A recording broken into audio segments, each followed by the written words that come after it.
2012 Ford F-150. Typical Minnesota rust. Rockers are gone.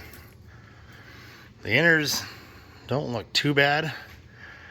You know, obviously you can see that some of it's getting pretty weak in there.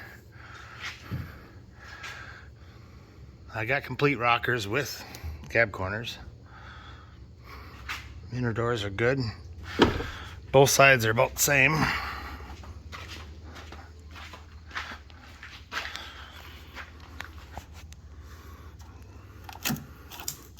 Driver's side inner looks a little worse. It's hard to see in here.